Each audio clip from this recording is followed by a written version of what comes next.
طبق نقشه کارهای سازندگی و آبادانی و مناسبت 30 سالگی استقلالیت دولتی جمهوری تاجیکستان در ناحیه به نام میر سعید علی حمدانی در برابر دسترسی ساکنان با آب با صفت آشامیدنی، ساختمان راهها و دیگر انشاءات‌های تأمینات اجتماعی نیز ادامه دارند. در چنین روزهای فرابخش خاطرمان در جماعت دهات قهرمان مرکزهای نوی خدمترسانی به اهالی مورد استفاده قرار میگیرند. در دهه دره کلات این جماعت دهات گشوده شدن مرکزهای خدمترسانی را ساکنان دهات انتظار بودند. در این نقطه‌های خدمترسانی محصولات نیاز مردم و مال‌های استحصالی هنرمندان داخلی و دهقانان پیشکش ساکنان دهات گردانیده شده، سطح و صفت چنین خدمترسانی‌ها باز هم بهتر گردیدند. 5 نفر ساکنان دهه به جای کار دائمی تامین شدند.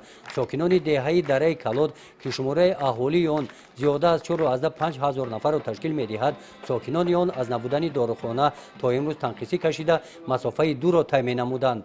برای دسترسی داروباری‌ها وقت زیادی خود را صرف می‌نمودند. با گشوده شدن 2 نقطه داروخانه این مشکلات مردم حل خود را پیدا کرد.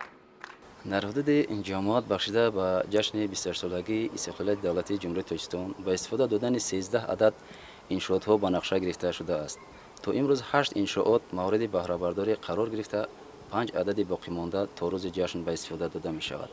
همچنین از جانب صاحبکاران 2 کیلومتر راه اهمیت محلی داشته منفرش کرده شدند.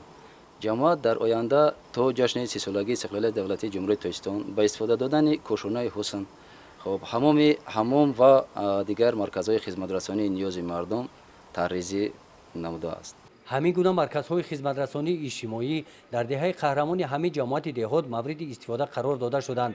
در مراسم رسما مورد بهره برداری قرار گرفتن انشاءات‌های خدمترسانی نمایندگان مقامات اجرایی حاکمیت دولتی ناحیه اشتراک نموده ذکر نمودند که سالهای 2019-2021 سالهای رشد دهات، سیاحی و هنرهای مردمی به درک اهمیت سمت‌های مذکور در حیات اجتماعی و اقتصادی ساکنان ناحیه به نام میر سعید علی حمدانی تکان جدی بخشیده است.